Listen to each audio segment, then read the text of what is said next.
Well, I've got 4 different ways to heat my house and 2 different ways to heat my hot water. Does that make me a crazy prepper or what?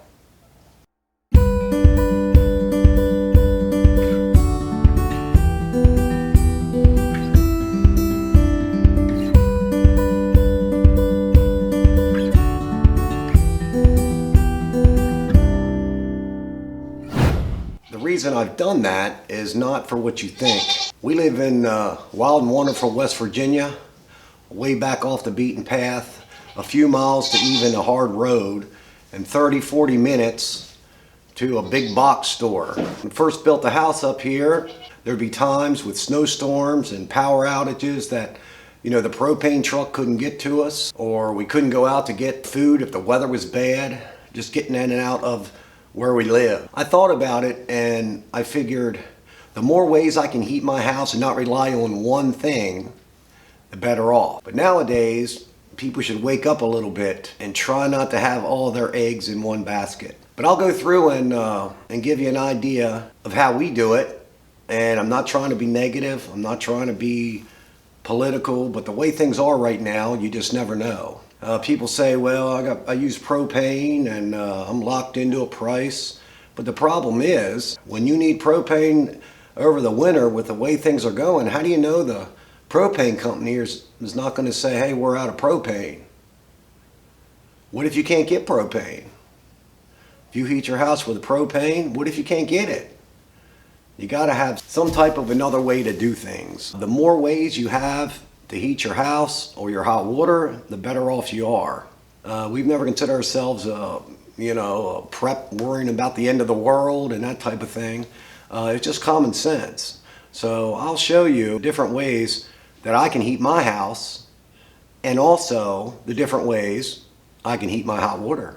Now this firewood I'm cutting, every year I go and cut approximately 10 cords of wood, which will get me through the winter. When you have the land to do it, it's definitely a cheap way to heat your house. The thing is, in the forestry, let's say I'm not, but let's say your property's owned forestry and that type of thing, you got to maintain the woods, you got to cut down dead trees, you got to get rid of stuff on the ground, and the best way to do that is to burn it.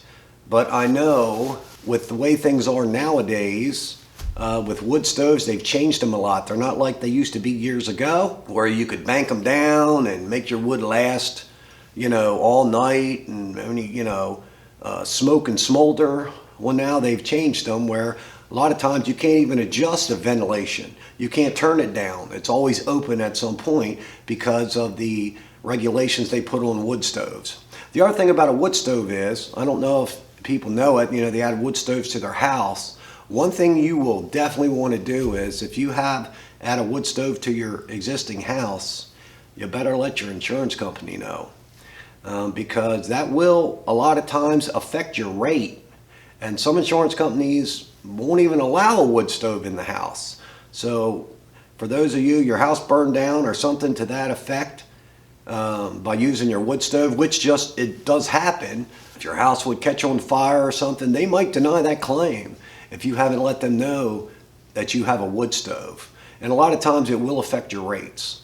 So I know when I had a wood stove inside my house, which I do not anymore, the insurance company had to come take a picture of it, write the model number of it, and all that stuff. And it does affect your rates. So just like flood insurance, if you don't have flood insurance and some disaster happens, like that happened down in Florida, where it was hitting a place that doesn't normally flood and you don't have flood insurance, then the insurance companies won't, there's a good chance they're not going to cover it.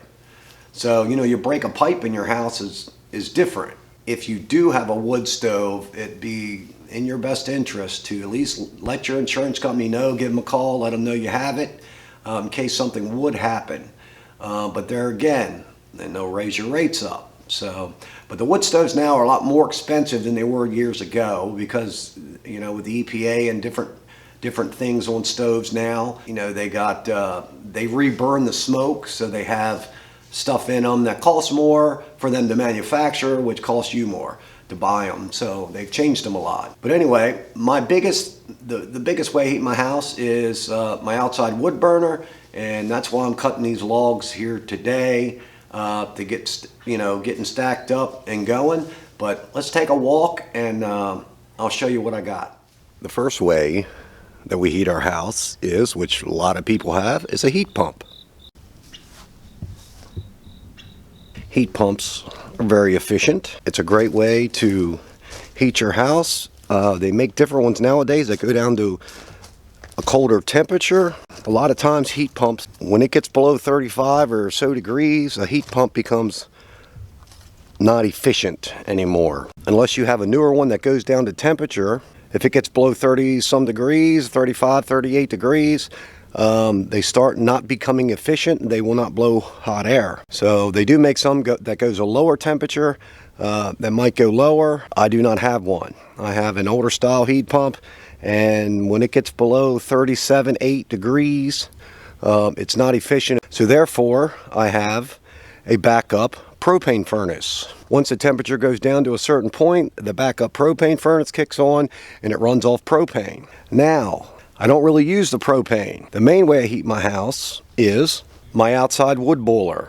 This is the main way I heat my house. Of course, I need the furnace to work, but it's just a fan only. It just brings hot water into the house through a heat exchanger, and my furnace fan blows through that and blows it out into the ducts.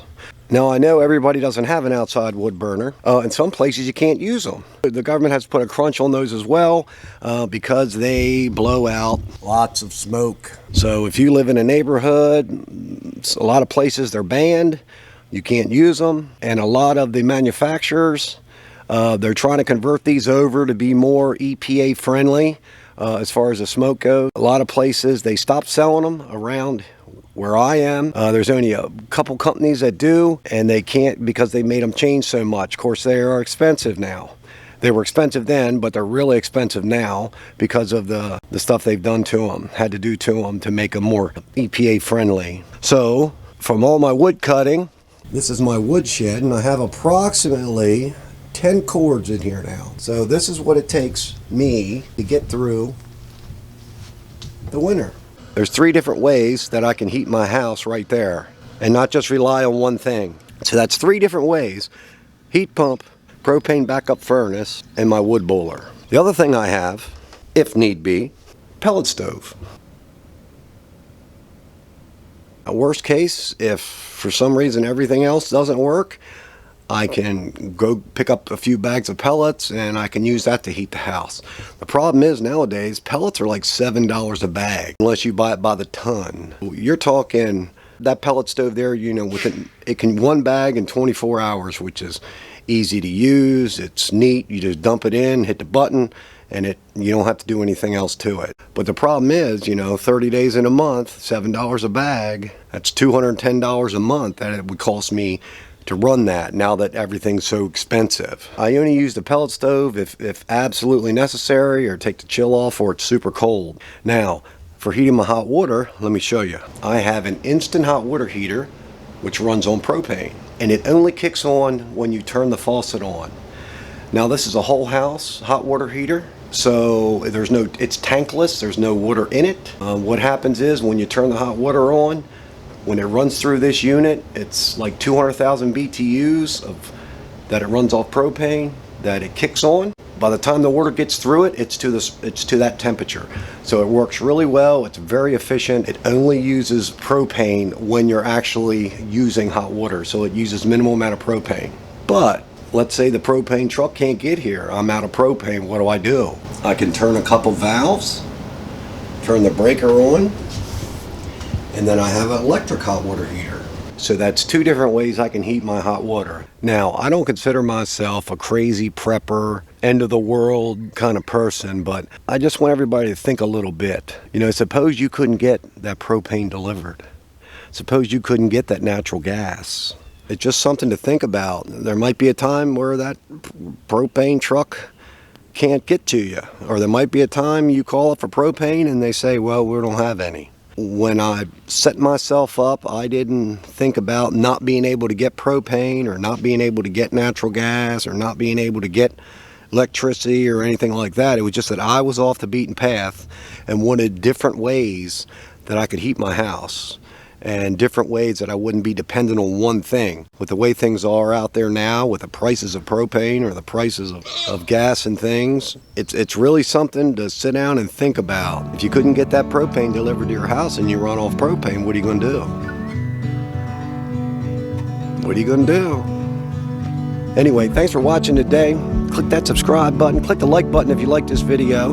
Not trying to scare anybody. You know, just wake up. I think people need to just wake up a little bit and open their options up. That's all. Just open your options, have other options, and don't put all your eggs in one basket. Y'all have a good day. I'll see you next time.